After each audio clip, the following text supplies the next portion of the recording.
और क्लाइंट यहाँ से चला जाता है। क्लाइंट अब अपने घर आकर उन ब्रेड्स को 4 अलग अलग कोनों में रख देता है और रिचुअल को परफॉर्म करता है ताकि वो वापस अपनी दुनिया में लौट जाए। वो कुछ मंत्र भी पढ़ता है। शुरू में ऐसा लगता है कि रिचुअल करने से कुछ नहीं होगा, लेकिन फिर अचानक ही उसे कुछ होता है और क्लाइंट एक अजीब सी दुनिया में पहुँच जाता है जहाँ चारों तरफ धुआं था। इस जगह को हम द ग्रे फॉग कहेंगे और यहाँ कुछ रेड और ब्लू कलर के स्टार्स उड़ रहे थे। क्लाइंट गलती से एक रेड और ब्लू स्टार को छू देता है जिससे वो दोनों फट जाते हैं। इस समय हम ऑड्री नाम की एक लड़की को देखते हैं जो अपने मिरर के सामने बैठी थी और ऑल्गर नाम का एक आदमी समुद्र के बीच अपने ग्लास को पकड़ा हुआ था। ये दोनों ही अपनी मर्जी के बिना इस ग्रे दुनिया में आ जाते हैं। इन्हें अपने सामने क्लाइंट की बड़ी सी परछाई दिखाई देती है जैसे वो इस दुनिया का गॉड हो और ये तीनों ही एक दूसरे का चेहरा ठीक से नहीं देख पा रहे थे। क्लाइंट सोचता है कि इन दोनों को मैंने यहाँ बुलाया है क्या? ऑड्री पूछती है कि क्या आप इस पवित्र जगह के मास्टर हो? क्लाइंट सोचता है कि ये पवित्र जगह है तो इसका मंदिर कहाँ है? और उसके इतना सोचते ही उनके आसपास एक मंदिर जैसी जगह बन जाती है। क्लाइंट समझ जाता है कि वो इस दुनिया को पूरी तरह से कंट्रोल कर सकता है। वो अब एक लंबी सी टेबल और एक सिंहासन बना लेता है। ऑल्गर क्लाइंट से पूछता है कि मैं कहाँ पर हूँ और आप कौन हैं? क्लाइंट अब सोचने लगता है कि मैं अपना नाम क्या बताऊं, ज़ो या क्लाइंट? और फिर वो सिंहासन पर बैठे हुए इन्हें अपना एक नकली नाम बताता है कि तुम लोग मुझे बुलाओगे द फूल के नाम से, जो कि उस टैरो कार्ड का नाम था। ऑड्री पूछती है कि मिस्टर फूल, आपने हमें यहाँ क्यों बुलाया है और क्या हम घर जा सकते हैं? क्लाइंट कहता है कि तुम चाहो तो मैं तुम्हें वापस घर भेज दूंगा। वो लड़की इस जादुई जगह को देखकर काफी एक्साइटेड हो गई थी। वो क्लाइंट से पूछती है कि मैं बियॉन्डर कैसे बन सकती हूँ? अब क्लाइंट को तो बियॉन्डर के बारे में कुछ भी नहीं पता था, तो वो बोलता है कि इस सवाल का जवाब तुम्हारे सामने बैठा आदमी देगा। ऑल्गर बोलता है कि तुम जरूर लियोन किंगडम से होंगी, तो बियॉन्डर बनने के लिए तुम्हें एवरनाइट गॉडेस के चर्च को ज्वाइन करना होगा या लॉर्ड ऑफ स्टॉर्म के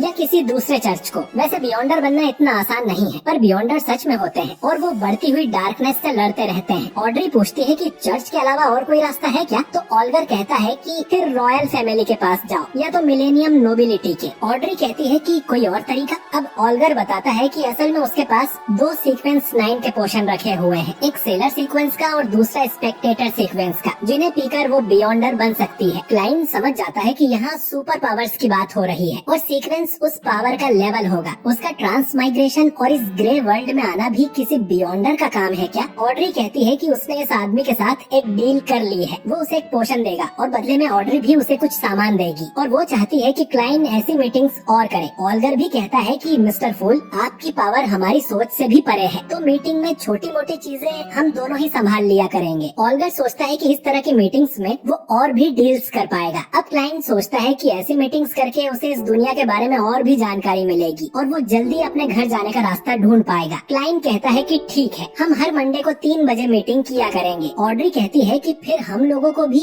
अपने कोड नेम्स रख लेने चाहिए क्योंकि हम यहाँ अपने असली नाम यूज नहीं करेंगे। अब क्योंकि क्लाइंट ने अपना नाम टैरो कार्ड पे रखा था, तो ये दोनों भी अपने कोड नेम्स टैरो कार्ड्स पर ही रख लेते हैं। ऑड्री का कोड नेम है जस्टिस और ऑल्गर का दी हैंग्ड मैन और ये तीनों अब इस टैरो क्लब के मेंबर्स हैं। तभी क्लाइंट के कमरे का दरवाजा कोई पीटने लगता है जिससे क्लाइंट का कंट्रोल इस दुनिया में कमजोर हो रहा था। वो इनसे कहता है कि इस मीटिंग को हम यहीं खत्म करते हैं और वो दोनों को वापस अपनी जगह पर भेज देता है और खुद भी अपने कमरे में लौट आता है। क्लाइंट देखता है कि उसके दरवाजे पर पुलिस आई थी, तो वो जल्दी से अपनी डायरी और बंदूक छुपा देता है। ये वही पुलिस वाला था जो टेंट के बाहर खड़ा हुआ था। इसका नाम लेनर्ड है। इसके साथ एक दूसरा ऑफिसर भी था जिसका नाम डन स्मिथ है। ये दोनों यहाँ पर वेल्च और नाया के केस के लिए आए हैं और क्लाइंट को बताते हैं कि उन दोनों ने खुद को खत्म कर दिया। लेनर्ड तुरंत ही क्लाइंट की डायरी ढूंढ लेता है और पूछता है कि तुमने आखिरी पन्ने पर ये क्या लिखा है कि सब मारे जाएंगे और मैं भी? इसका मतलब क्या है? अब क्लाइंट को समझ नहीं आता कि वो इन्हें क्या बोले। वो इन्हें साफ साफ कह देता है कि मेरी याददाश्त चली गई है और मुझे ठीक से कुछ भी याद नहीं है। कल रात उसने खुद को ऊपर पहुँचाने की कोशिश की थी, पर पता नहीं कैसे मैं अब भी जिंदा हूँ और वो बंदूक उस डब्बे में रखी है। डन अब कहता है कि फिर हम तुम्हें साइकिक के पास लेकर चलेंगे जो तुम्हारी सारी मेमोरीज वापस ले आएगी। जो सुन क्लाइंट को अब टेंशन हो जाती है कि ये लोग अगर मेरी मेमोरीज में झांकेंगे तो इन्हें ये भी पता चल जाएगा कि मैं इस दुनिया का नहीं हूँ। लेनर्ड कहता है कि वो उसे जिंदा देखकर खुश हुए, लेकिन जो हादसा हुआ था उसके बाद तो कोई भी मर जाता। ये लोग अब क्लाइंट को अपने साथ ले जाने लगते हैं। तभी एक बच्चा ब्रेड चोरी करके यहाँ से भाग रहा था, तो पुलिस वालों का ध्यान उस पर चला जाता है और मौके का फायदा उठाकर क्लाइंट यहाँ से भागने लगता है। वो एक गली में जाकर रुकता है जहाँ कोई उसके ऊपर पानी फेंक देता है, लेकिन वो पानी हवा में ही रुक जाता है और यहाँ आसपास की चीजें भी हवा में उड़ने लगती हैं। क्लाइंट समझ जाता है कि यहाँ कोई बियॉन्डर है जो ये कर रहा है। वो भागकर एक घोड़ा गाड़ी में बैठ जाता है और बोलता है कि समुद्र किनारे चलो। थोड़ी देर बाद क्लाइंट देखता है कि अब उसका कोई पीछा नहीं कर रहा, तो वो गाड़ी रोकने को बोलता है, लेकिन गाड़ी वाला चलता ही रहता है और कहता है कि वो उसे वेल्च के घर ले जा रहा था। ये घोड़ा गाड़ी वाला कोई और नहीं बल्कि डन था। तभी क्लाइंट की आंख अपने कमरे में खुलती है और उसे लगता है कि वो सब एक सपना था, पर तभी दरवाजे पर ऑफिसर डन स्मिथ आ जाता है और वो एक बियॉन्डर है। वो बोलता है कि रात में हमारी पावर ज्यादा बढ़ जाती है। क्लाइंट सोचता है कि हमारी। डन अब क्लाइंट को पकड़कर घर के बाहर ले आता है। तभी क्लाइंट के पीछे एक लड़की आती है जो उसका मुंह पकड़ लेती है और उसकी मेमोरीज में झांकने लगती है, यानी वो भी एक बियॉन्डर है। क्लाइंट अपनी मेमोरीज में अपने असली माँ बाप को देखता है, लेकिन वो लड़की उन्हें नहीं देख पा रही थी। शायद वो ग्रे फॉग उसकी मेमोरीज दूसरे लोगों से छुपा रहा था। वो लड़की अब क्लाइंट से पूछती है कि बताओ एंटीगोनस फैमिली की किताब कहाँ है। क्लाइंट कहता है कि उसे नहीं पता। फिर वो पूछती है कि 27 जून की रात को वेल्च और नाया के घर में क्या हुआ। क्लाइंट फिर से कहता है कि उसे नहीं पता। अब वो पूछती है कि जब वो दोनों मरे थे तब तुम क्या कर रहे थे। तो क्लाइंट के हाथ में बंदूक आ जाती है। वो इन्हें मार के दिखाता है कि वो उस दिन क्या कर रहा था, यानी कि क्लाइंट सच बोल रहा है। वो ये सब डन को बता देती है कि उसने खुद को गोली मारी थी, पर इसकी मेमोरीज में उसे ज्यादा कुछ नहीं मिला। डन क्लाइंट से कहता है कि एंटीगोनस फैमिली की किताब लापता हो गई है और तुम खतरे में हो, तो तुम हमें ज्वाइन करके एक बियॉन्डर क्यों नहीं बन जाते। अब अगले दिन क्लाइंट डन से मिलने जाता है। डन ने एक एड्रेस दिया था जो कि हाउंड पब का था।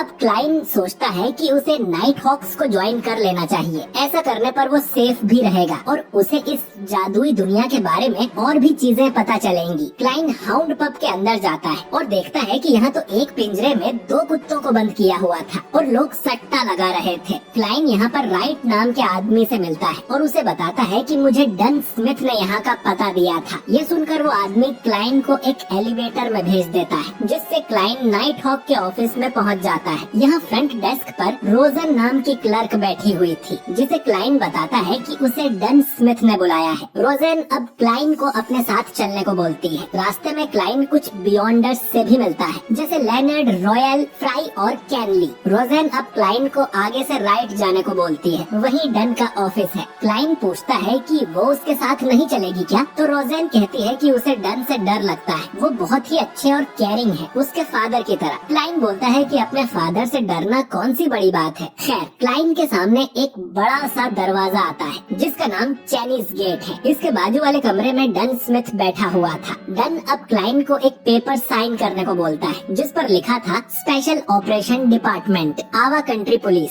7th unit. क्लाइंट पूछता है कि मुझे लगा आप ब्लैकथॉर्न सिक्योरिटी कंपनी के लिए काम करते हैं, जिस पर डन बताता है कि वो एक नकली नाम है। असल में ये लोग चर्च ऑफ एवरनाइट गॉडेस के लिए काम करते हैं और जब भी कोई सुपरनेचुरल क्राइम होता है तो ये लोग ही उसे सॉल्व करने जाते हैं और इन्हें नाइट हॉक कहा जाता है और अब से क्लाइंट भी उनमें से एक है। क्लाइंट बोलता है कि फिर मैं आपको कैप्टन कहकर बुलाऊंगा। डन अब क्लाइंट को चेतावनी भी देता है, क्योंकि एक बियॉन्डर बनने में बहुत खतरा होता है। वो क्लाइंट को एक कमरे में ले जाता है जहाँ ढेर सारे लोगों के नाम लिखे हुए थे। डन बताता है कि ये सब लोग वो हैं जो नाइट हॉक में काम करते थे और मारे गए। ज्यादातर लोग अपना कंट्रोल खो बैठे थे। डन अब पूछता है कि तुम्हें मिथ ऑफ क्रिएशन के बारे में कितना पता है, तो क्लाइंट बताता है कि सबसे पहले ईश्वर यानी क्रिएटर ने जन्म लिया। उसने रोशनी की पहली किरण बनाई और फिर पूरे संसार को बनाया। उसकी एक आंख सूरज बनी और दूसरी आंख क्रिम्सन मून, और उसके शरीर से ये धरती और तारे बने। डन कहता है कि हम सबको ये कहानी पता है। खैर, इंसान कुछ रहस्यमय इंग्रेडिएंट्स को मिलाकर पोशंस बनाता है, जिन्हें पीने से हमें पाथवेज की पावर मिलती है। क्लाइंट सोचता है कि पाथवेज के बारे में तो ग्रे फॉग वाले आदमी ने भी बताया था कि पूरे 22 पाथवेज होते हैं। डन स्मिथ कहता है कि हमारे पास 4 पाथवेज के पोशन रखे हुए हैं। अब जैसा कि मैंने बताया कि हर पाथवे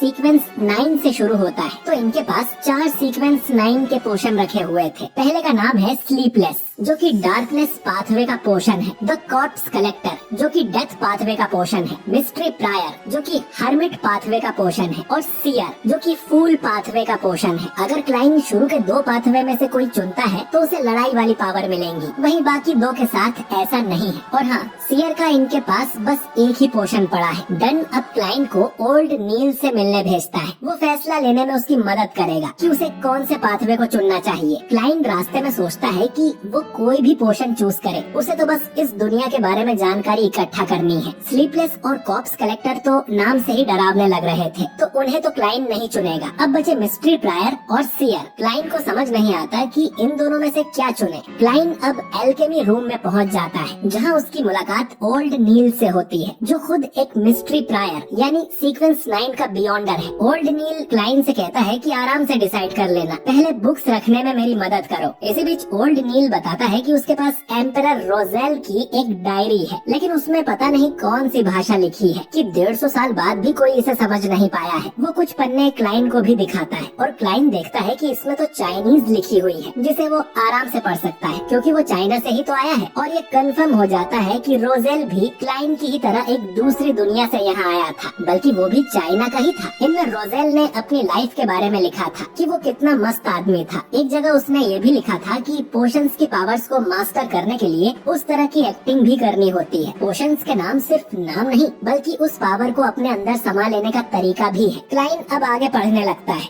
आगे रोजेल ने लिखा था कि मैंने पाथवे चुनने में बहुत बड़ी गलती कर दी, मुझे अप्रेंटिस, सियर या मोराउडर में से कोई एक चुनना चाहिए था, ये सबसे बेटर चॉइस है। ओल्ड नील अब क्लाइन से पूछता है कि वो कहाँ खो गया, तो क्लाइन कहता है कि वो इन पन्नों को पढ़ने की कोशिश कर रहा था, जो सुन नील हंसने लगता है कि ये काम आज तक मैं नहीं कर पाया तो तुमसे क्या होगा। अब रोजेल की बात पर भरोसा करते हुए क्लाइन डिसाइड कर लेता है कि वो सियर वाला पोशन लेगा। ओल्ड नील उसे याद दिलाता है कि एक बार उसने पोशन पी लिया तो उसके बाद वो पाथवे बदल नहीं सकता है, यानी जिंदगी भर के लिए उसे इसी पाथवे पर चलना होगा। क्लाइन कहता है कि मैं समझ गया और मुझे सियर ही चाहिए। नील अब अलग अलग तरह के इंग्रेडिएंट्स मिलाकर पोशन बनाता है और उसे क्लाइन के सामने रख देता है। क्लाइन पूछता है कि इसे सीधा पी जाऊं क्या, तो नील बोलता है कि नहीं, पहले थोड़ा नाच गाना कर लेते हैं। वो मजाक कर रहा था और कहता है कि डरने की बात नहीं है। क्लाइन अब पोशन को पी जाता है और ये पोशन उसके खून में जाके मिलने लगता है और उसे चक्कर जैसे आने लगते हैं। नील कहता है कि तुमने पोशन पिया है तो ये सब होना आम बात है, बस फोकस करो और ऐसी चीज के बारे में सोचो जो इस दुनिया में आसानी से मिलती है। तो क्लाइन एक हैट के बारे में सोचता है। नील कहता है कि शाबाश, अब कोई ऐसी चीज के बारे में सोचो जो इस दुनिया में है ही नहीं। तो क्लाइन सीधा एक परमाणु मिसाइल के बारे में ही सोच लेता है, जो उसकी दुनिया में तो थी पर इस दुनिया में होने का सवाल ही नहीं है। वो एरोप्लेन और एस्ट्रोनॉट के बारे में भी सोचता है। नील उससे कहता है कि अपने माइंड को कंट्रोल करो और क्लाइन अपनी आंखें खोल लेता है और इसी के साथ क्लाइन अब एक बियॉन्डर बन चुका है, जिसका सीक्वेंस है 9 द सियर। लेकिन उसे सब कुछ कलरफुल दिख रहा था। नील कहता है कि ये स्पिरिट विजन है, वो अब लोगों का ऑरा पढ़ सकता है और देखकर ही बता सकता है कि उनकी हेल्थ कैसी है। उसे नील के पीछे 2 आंखें भी दिखती हैं। तो नील कहता है कि उनकी चिंता मत करो। क्लाइन को अब एक आत्मा जैसी चीज भी दिखाई देती है जो कि गायब हो जाती है। अब क्लाइन का सिर दुखने लगता है तो नील कहता है कि अपनी पावर ज्यादा यूज करने पर ऐसा होता है और उसे चक्कर भी आ सकते हैं। लेनर्ड जब पोशन पीकर बियॉन्डर बना था तो वो सीढ़ियों से फिसलकर गिर गया था। वो अपने सिर पे डबल टैप करके अपने स्पिरिट विजन को बंद या चालू कर सकता है। क्लाइन ऐसा ही करता है और उसकी आंखें नॉर्मल हो जाती हैं। नील कहता है कि स्पिरिट विजन के अलावा वो और भी तरह का मैजिक कर सकता है। पर आज की क्लास यहीं खत्म करते हैं। वो क्लाइन को कुछ डीमन हंटिंग बुलेट भी देता है। क्लाइन इसके बाद डन के पास जाता है। डन बताता है कि बियॉन्डर्स की दुनिया खतरे से भरी होती है, तो अपने काम से काम रखना। नाइट हॉक बनने से पहले वो यहाँ क्लर्क की तरह काम करेगा। उसे 3 पाउंड्स पर वीक की सैलरी दी जाएगी और डन उसे महीने भर की सैलरी एडवांस में ही दे देता है। अब एनिमे के अंदर क्लाइन की फैमिली के बारे में ज्यादा कुछ बताया नहीं है। क्लाइन के पेरेंट्स मर चुके हैं, इसलिए वो लोग बहुत गरीब हैं। उसकी बहन एक स्टूडेंट है और कमाने वाला बस क्लाइन का बड़ा भाई बेंसन है और वो भी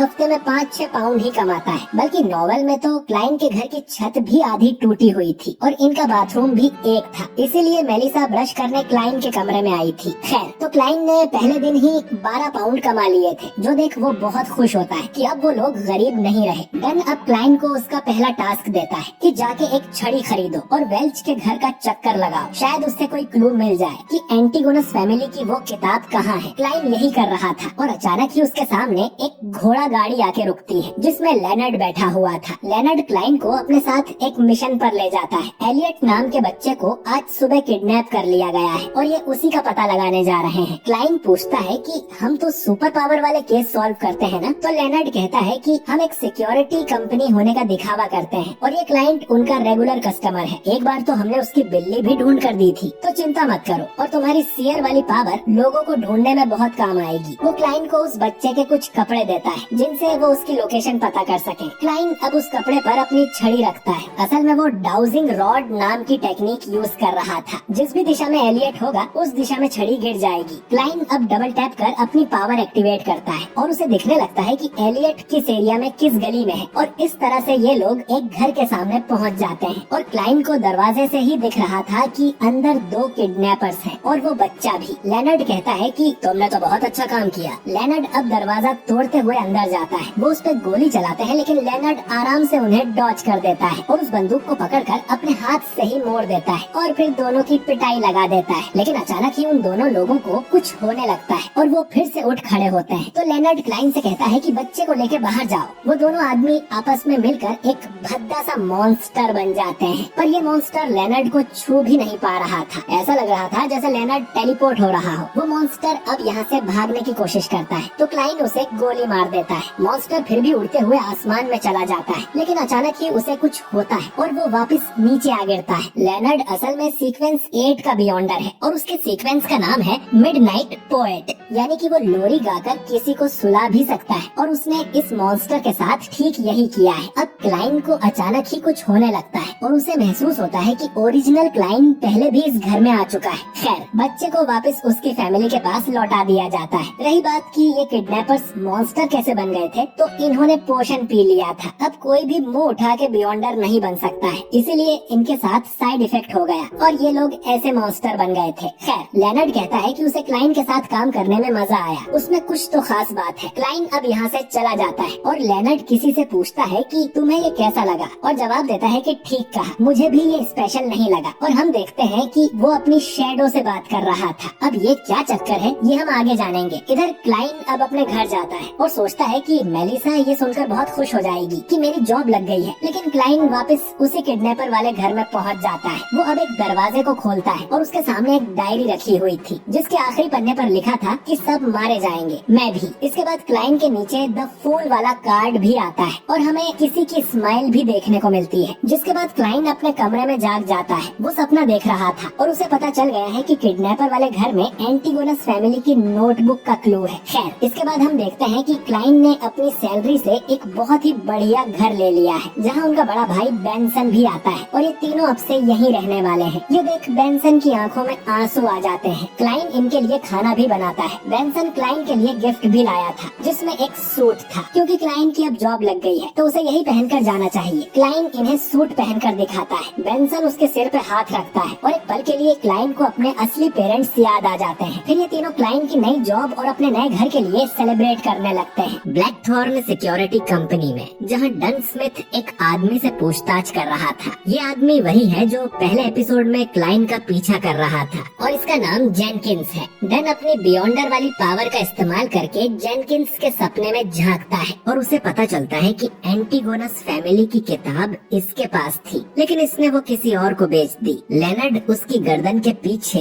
एक सिंबल भी देखता है और समझ जाता है कि ये आदमी सीक्रेट ऑर्डर के लिए काम करता है। अभी के लिए समझ लो कि सीक्रेट ऑर्डर बुरे लोगों का ग्रुप है। खैर, ये समझ जाते हैं कि सीक्रेट ऑर्डर वाले भी एंटीगोनस नोटबुक के पीछे लगे हुए हैं और वो इसका गलत इस्तेमाल कर सकते हैं। तो इन लोगों को वो नोटबुक सीक्रेट ऑर्डर से पहले ढूंढनी होगी। तभी इन्हें एक आदमी आकर बताता है कि क्लाइन को नोटबुक के बारे में कुछ पता चला है। पिछले एपिसोड में क्लाइन को पता चला था कि ओरिजिनल क्लाइन उस किडनैपर वाले घर में जा चुका है और उसके ठीक सामने वाले कमरे में ओरिजिनल क्लाइन एंटीगोनस नोटबुक देकर आया था। ये सब लोग वापस उस किडनैपर वाले घर में जाते हैं और उस कमरे में इन्हें एक औरत की लाश मिलती है जो सड़ रही थी। लेनर्ड बोलता है कि इसके ठीक सामने वाले कमरे में किडनैपर्स उस बच्चे को लाए थे। कितने इत्तेफाक की बात है, इन्हें कमरे में कोई नोटबुक नहीं मिलती और जिस औरत की यहाँ लाश पड़ी है इसका एक बेटा भी है, रे बीबर। तो इन्हें लगता है कि वो ही नोटबुक लेकर भागा होगा। ये अब क्लाइन से कहते हैं कि वो अपनी पावर का यूज करके रे बीबर की लोकेशन का पता लगाए। क्लाइन अपनी पावर यूज करता है लेकिन उसकी छड़ी कमरे में घूमने लगती लगती है और वो क्लाइंट को ही मारने की कोशिश करती है, लेकिन डन उसे पकड़ लेता है और बोलता है कि कोई दूसरी शक्ति क्लाइंट के काम में टांग अड़ा रही है, तो इन्हें किसी दूसरे तरीके से रे बीबर की लोकेशन पता करनी होगी। इसके बाद हम डन और क्लाइंट को चाइनीस गेट के सामने देखते हैं, जहाँ डन क्लाइंट के नए सूट की तारीफ करता है और उसे एक पेंडुलम भी देता है जो कि उसकी पावर यूज करने में हेल्प करेगा। डन बताता है कि होली कैथेड्रल से उन्हें परमिशन मिल गई है कि वो ग्रेड 2 का सील्ड आर्टिफैक्ट यूज कर सकते हैं। दोस्तों, सील्ड आर्टिफैक्ट्स पावरफुल आइटम होते हैं जिन्हें बियॉन्डर किसी टूल की तरह यूज कर सकते हैं, और इस आर्टिफैक्ट का यूज ये लोग रे बीबर को ढूंढने में करने वाले थे। ये आर्टिफैक्ट बैकलैंड वाले ऑफिस में था और वहाँ से इनके शहर टिंगेन लाया जा रहा था। बैकलैंड से 3 लोग उस आर्टिफैक्ट को लेकर आते हैं जिनके नाम थे बोर्गिया और हासन। ये दोनों सीक्वेंस 7 और 8 के बियॉन्डर्स हैं। इनके साथ डेली नाम की एक लड़की भी थी जो सीक्वेंस 7 की बियॉन्डर है। डेली से क्लाइंट एपिसोड 1 में भी मिला था जब वो उसके माइंड में झांकने आई थी। हासन बोलता है कि हमारा मिशन बहुत खतरनाक है, इसमें हमें सीयर वाले बियॉन्डर को नहीं ले चलना चाहिए क्योंकि इसके पास लड़ने की कोई पावर नहीं है। जो आर्टिफैक्ट ये लोग लेकर आए थे उसका नाम है 2049। डन पूछता है कि 2049 थोड़ा ज्यादा रिस्की नहीं हो जाएगा? हासन कहता है कि अगर तुम्हारा शक सही है कि रे बीबर एंटीगोनस फैमिली का ही कोई वंशज है तो उसे ढूंढने के लिए 2049 से अच्छा कुछ हो ही नहीं सकता, क्योंकि ये आर्टिफैक्ट एंटीगोनस फैमिली ने ही बनाया था। खैर, ये लोग आर्टिफैक्ट को बाहर निकालने वाले थे। हासन अब सबसे कहता है कि अपना एक हाथ उठाकर ऊपर नीचे करते रहो और कुछ भी हो जाए रुकना नहीं है। क्लाइंट सोचता है कि ये क्या मजाक है, ऐसे तो स्कूल के बच्चों को पीटी करवाते हैं, लेकिन सब कर रहे थे तो क्लाइंट भी ये एक्सरसाइज करने लगता है। इसके बाद ये लोग आर्टिफैक्ट को खोल देते हैं और उसके अंदर से एक जोकर जैसा पपेट निकलकर बाहर आता है, जो शुरू में तो क्लाइंट को बहुत क्यूट लगता है, लेकिन ये पपेट क्लाइंट पर ही हमला कर देता है। क्लाइंट का पूरा शरीर पैरालाइज हो गया था, जैसे वो भी एक कठपुतली बनने वाला हो। पर तभी लेनर्ड पीछे से धक्का देकर क्लाइंट को नॉर्मल कर देता है। ये डॉल असल में लोगों को पपेट बनाकर कंट्रोल कर सकता है। ये अपने आसपास 5 मीटर के दायरे में किसी भी इंसान को अपना टारगेट बना सकता है, लेकिन एक मामूली धक्का देकर उस इंसान को डॉल के चंगुल से निकाला जा सकता है, जैसे अभी लेनर्ड ने किया। ये डॉल अब क्लाइंट के पीछे पड़ जाता है। डन कहता है कि क्लाइंट के पास एंटीगोनस की नोटबुक थी, शायद उसीलिए ये डॉल क्लाइंट की तरफ अट्रैक्ट हो रहा है, और इतने में वो डॉल डन को भी अपना टारगेट बना लेती है और डेली धक्का मार के उसे नॉर्मल कर देती है। इसीलिए ये लोग